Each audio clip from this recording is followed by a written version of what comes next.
Hello, I'm Pastor Sean Johnson. I'm the lead pastor of First Baptist Church of Dowling Park. As a nation and as a state and a community, we have found ourselves in an interesting quandary with this pandemic, with the coronavirus. Many have been asking how are community leaders and churches responding to this threat. Well, what we have done as a church is effective today. We have suspended all Sunday evening services.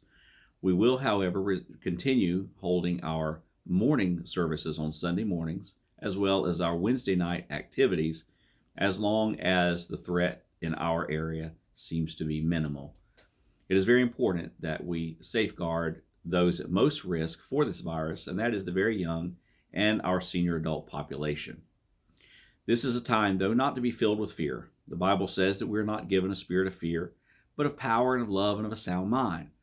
But I believe that as churches and as community leaders, we have to do our due diligence to prevent those that are most vulnerable from being impacted by this virus.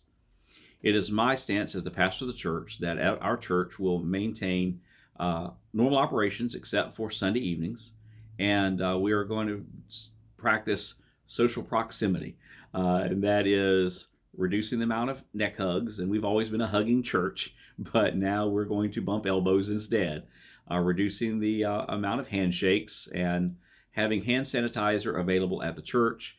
We have also taken action to disinfect areas of our church, particularly in our restrooms and in our nursery facilities, where our most vulnerable, the babies, will be a part of our services. So I'm glad you guys have checked out this video today. For more information on the coronavirus, I would direct you to CDCgov. That's the website, CDCgov.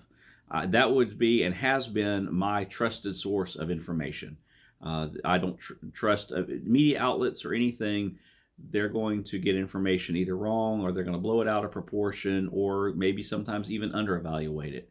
But the Centers for Disease Control in Atlanta, I trust as a community leader and as a pastor and as a husband and a father that is the best resource. And there are maps on there that will show you if our area has had any issues with the virus, if there have been any cases, if there have been any fatalities as well.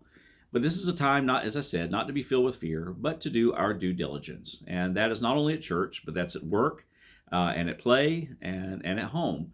The best safeguard against any virus is and has always been, like I tell people, do what your mama told you to do.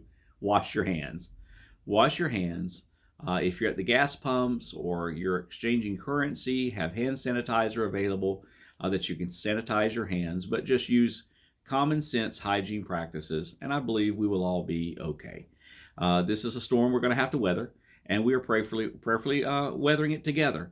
And my prayer is that for all of those that have been impacted by the virus so far, that God's healing be with them and with their families. And also for our area, which so far has not been impacted that we can tell, that God would just continue to provide a hedge of protection here on our community until this storm passes by. So I appreciate you watching this video, and I just want to encourage you to not get caught up in the hype. Don't get caught up in the confusion, but trust in the Lord. And that's what we're to do. The Bible says that some trust in chariots and others in horses, but we trust in the name of the Lord our God. And regardless of what virus is out there, what disease is out there, what pandemic is out there, we have to remember that God is still on the throne, and He is still in control.